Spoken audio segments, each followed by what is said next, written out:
بسم اللہ الرحمن الرحیم۔ اعوذ باللہ من الشیطان الرجیم، بسم اللہ الرحمن الرحیم۔ عزیز طلبہ کرام، آج ہم اصول الفقہ المظفر کا سبق نمبر 161 پڑھنے جا رہے ہیں، اور آج انشاءاللہ ہم آخری باب کا آغاز کریں گے، جو کہ اصول الفقہ المظفر کے پہلے حصے کا آخری اور اختتامی باب ہے۔ 7واں باب اس نام سے ہے کہ اس میں انشاءاللہ بیان کریں گے مجمل کے حوالے سے اور مبین کے حوالے سے، اور اس میں ہماری انشاءاللہ کلی طور پر 2-3 مقامات پہ بحث ہوگی، جس کو انشاءاللہ ہم تفصیل کے ساتھ ایک ایک کر کے بیان کریں گے۔ سب سے پہلے مسئلے کو بیان کرنے جا رہے ہیں، وہ ہے مجمل اور مبین کے معنی کے حوالے سے۔ سب سے پہلے ہم دیکھیں گے کہ مجمل کیا ہوتا ہے، مبین کیا ہوتا ہے، اس کے بعد پھر انشاءاللہ ہم اس کی مکمل تفصیل بیان کریں گے۔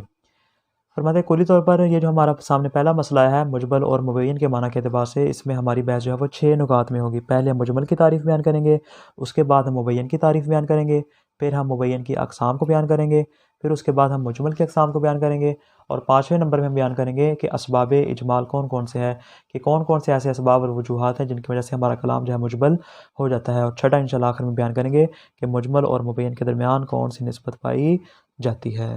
سب سے پہلے تعریف بیان کر رہے ہیں کہ مجمل سے مراد کیا ہے۔ فرماتے ہیں اصولیوں کے نزدیک مجمل سے مراد یہ ہے کہ جس کی دلالت واضح نہ ہو، اس کو مجمل کہتے ہیں۔ مصنف فرماتے ہیں کہ اس تعریف پر بہت سے اشکالات وارد، جس نے ہم نے اطلاق کی تعریف میں بیان کیا تھا کہ اطلاق کی تعریف کے اوپر بہت زیادہ اشکالات وارد ہوتے ہیں، لیکن وہاں پہ جیسے ہم نے کہا تھا یہاں پر بھی وہی بات کریں گے کہ یہ جو تعریف بیان کی یہ تعریف حقیقی اور تعریف محوی نہیں ہے، بلکہ یہ تعریف لفظی ہے۔ فرماتے ہیں چونکہ تعریف لفظی ہے اور اس کا مقصد فقط کیا ہے، معنی کو ذہن کے قریب کرنا ہے، فرماتے ہیں اس بنا پر اس کے اوپر کوئی بھی اعتراض اور کوئی بھی اشکال وارد نہیں ہوگا۔ الباب السابع المجمل والمبین، 7واں باب ہے مجمل اور مبین کے بارے میں۔ وفیہ مسائل، فرماتے اس میں انشاءاللہ ہم 3 طرح کے مسائل اور 3 طرح کے عنوانات کو بیان کریں گے۔ الاول، پہلا کیا ہے، معنی المجمل والمبین، مجمل اور مبین کا معنی کیا ہے۔ فرماتے ہیں عرف المجمل اصطلاحاً، فرماتے ہیں اصطلاحاً مجمل کی تعریف یہ بیان کی ہے بأنہ ما لم تتضح دلالتہ، کہ مجمل سے مراد یہ ہے کہ جس کی دلالت واضح نہ ہو۔ اصول نے یہ والی تعریف بیان کی ہے۔ وَيُقَابِلُهُ المبین، اس کے مقابلے مبین کیا ہوتا ہے کہ جس کی دلالت جو ہے وہ واضح ہو، یعنی اسی کا برعکس وہ ہو جائے گا۔ آگے فرماتے ہیں وَقَدْ نَاقَشُوا هَذَا التَّعْرِيفَ بِوُجُوهٍ لَا طَائِلَ فِي ذِكْرِهَا، فرماتے ہیں کہ اس تعریف میں بہت زیادہ اور بہت لمبے لمبے اشکالات وارد ہوئے ہیں، فرماتے ہیں ان کو بیان کر کے ہم اپنے کلام کو زیادہ طویل نہیں کریں گے، لہٰذا مصنف کے نزدیک اس کو بیان کرنا ضروری نہیں ہے۔ اور یہاں پر بھی وہی بات ہے جو گزشتہ بیان کی تھی کہ چونکہ ہمارے نزدیک تعریف محوی اور تعریف حقیقی نہیں ہے، بلکہ یہ تعریف لفظی ہے، لہٰذا ان اشکالات کو یہاں پہ اصلاً وارد ہی نہیں کریں گے۔ اگر وارد ہوتے بھی ہیں تو فرماتے ہیں ان کو یہاں پہ بیان کرنے کی ضرورت محسوس نہیں کرتے۔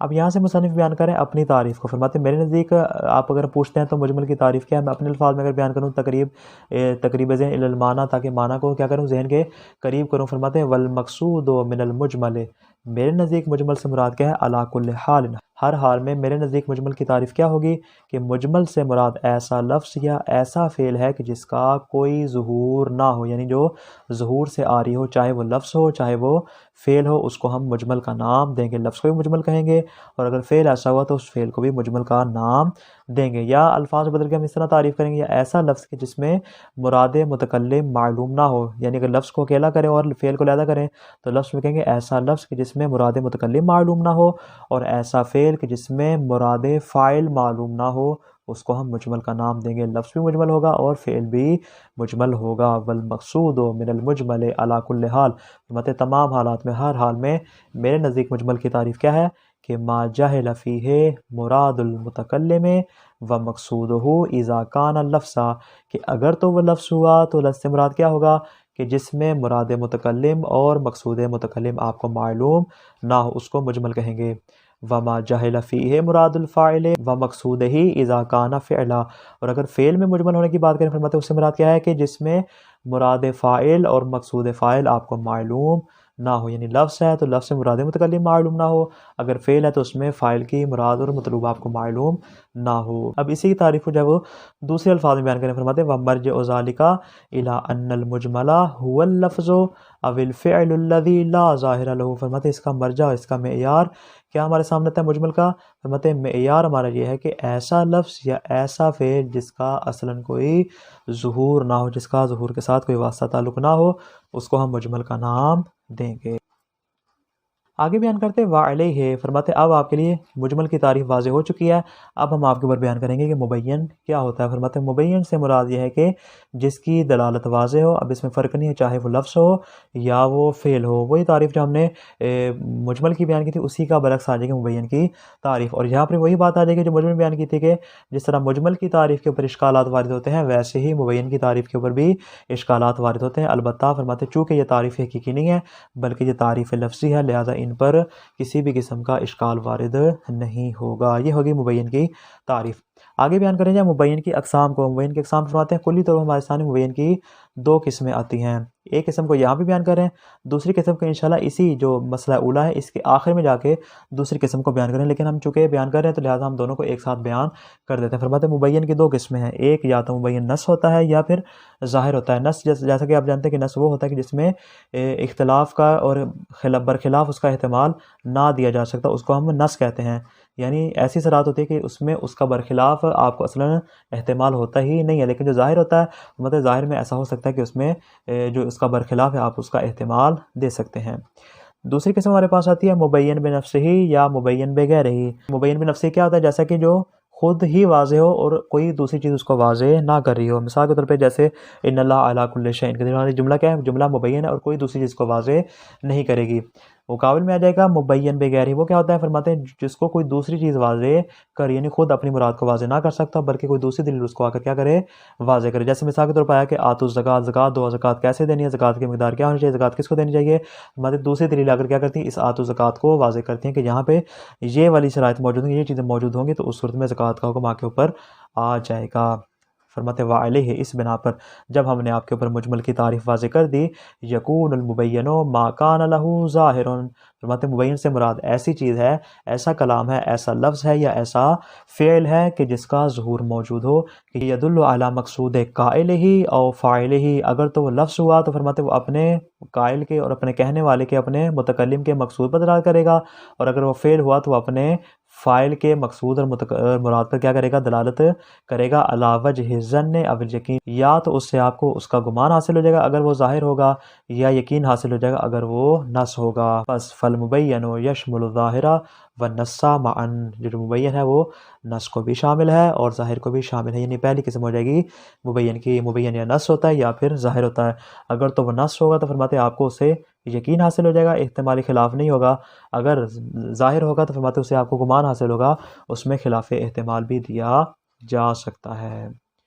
وَمِنْ هَذَا الْبَيَانِ نَعْرِفُ، فرماتے اب یہاں سے آپ کے لیے ہم بیان کر رہے ہیں مجمل کی اقسام کو۔ فرماتے آپ کے لیے بات واضح ہو چکی ہے کہ جو مجمل ہوتا ہے وہ کیا ہوتا ہے اور مبین کیا ہوتا ہے۔ اب فرماتے اب مجمل کی قسموں کو بیان کرنے جا رہے ہیں۔ مجمل کی فرماتے کلی طور پر ہمارے سامنے دو قسمیں ہیں، یا تو اجمال ہوتا ہے در الفاظ یا ہوتا ہے اجمال در افعال۔ چونکہ ہم نے بیان کیا تھا کہ مجمل لفظ کو بھی مجمل کہتے ہیں اور افعال کو بھی مجمل کہتے ہیں، اگرچہ بعض افراد ہیں وہ صرف لفظ کو مجمل کہتے ہیں، افعال کو مجمل نہیں کہتے، لیکن مصنف اس کو قبول نہیں فرماتے، کہتے ہیں کہ جس طرح الفاظ کے اندر اجمال ہوتا ہے ویسے ہی افعال میں بھی اجمال ہوتا ہے۔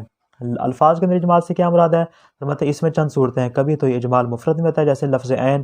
لفظ عین کیا ہے؟ یہ لفظ مفرد ہے، اس کے کئی معنی ہیں، 70 معنی بعد میں بیان کیے، اور فرماتے ہیں کہ لفظ عین استعمال ہوئے کوئی قرینہ موجود نہ ہو، فرماتے وہ کیا ہوگا؟ لفظ آپ کے لیے مجمل ہو جائے گا۔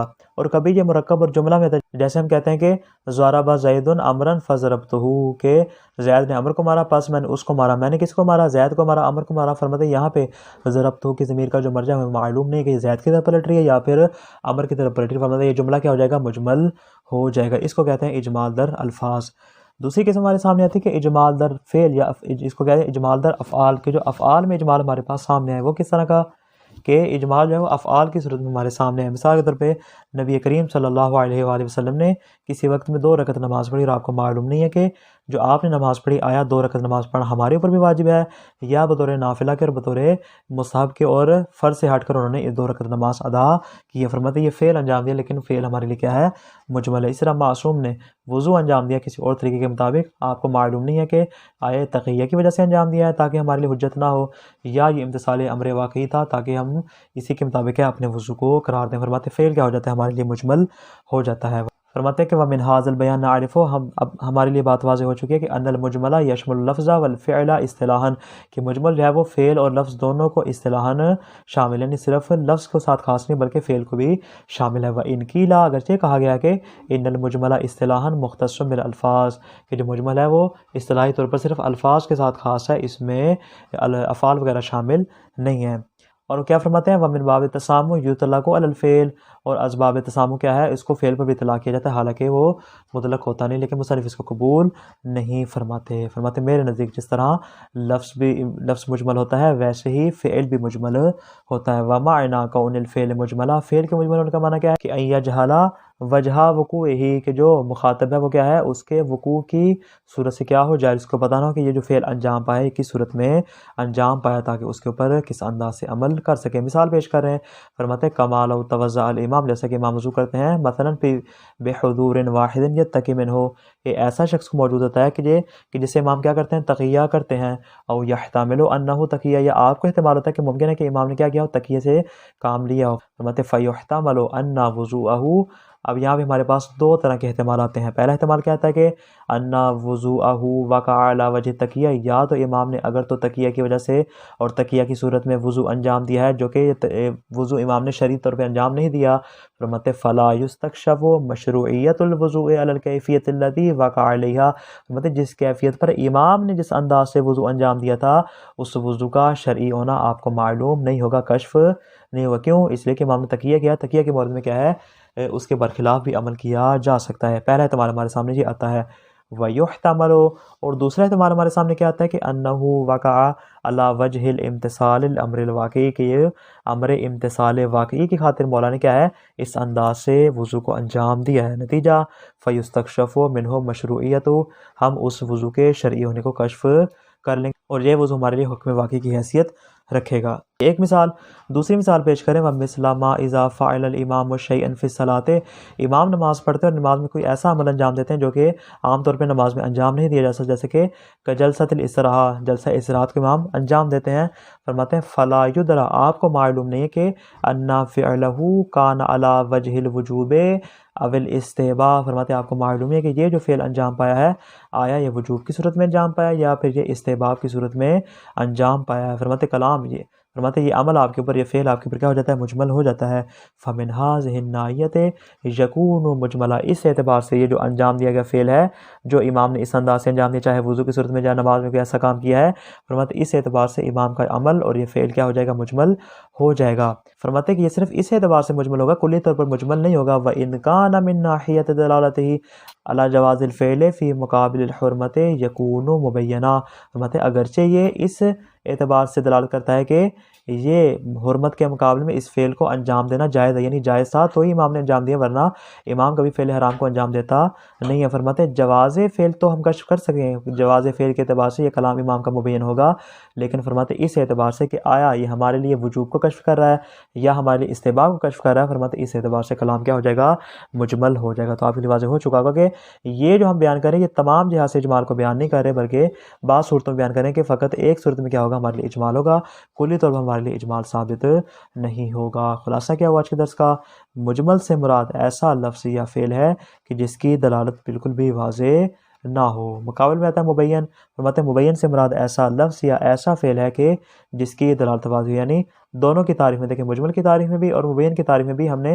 لفظ کو بھی شامل کیا ہے اور فعل کو بھی شامل کیا ہے۔ اسی بنا پر ہم نے کہا کہ مجمل کی ہمارے سامنے دو قسمیں ہیں، یا اجمال در الفاظ ہوتا ہے یا اجمال در افعال ہوتا ہے۔ اجمال در افعال کی ہم نے مثالیں پیش کر دیں۔ اس طرح ہم نے بیان کیا کہ مبین کی ہمارے پاس دو قسمیں ہیں، یا تو نص ہوتی ہے یا وہ ظاہر ہوتی ہے۔ نص ہوتا ہے کہ جس میں احتمال خلاف نہ ہو، ظاہر ہوتا ہے کہ جس میں احتمال خلاف موجود ہو۔ اور دوسری قسم ہمارے پاس آتی ہے مبین بنفسہ ہی یا غیر، یا وہ خود واضح ہوتا ہے اور اس کے لیے کسی مفسر کی ضرورت نہیں ہوتی، یا وہ مبین بغیر ہی ہوتا ہے، یعنی کیا مطلب کوئی دوسرا اس کو واضح کرتا ہے اس انداز میں، یہ ہمارے اوپر واضح ہوتا ہے۔ السلام علیکم ورحمۃ اللہ وبرکاتہ۔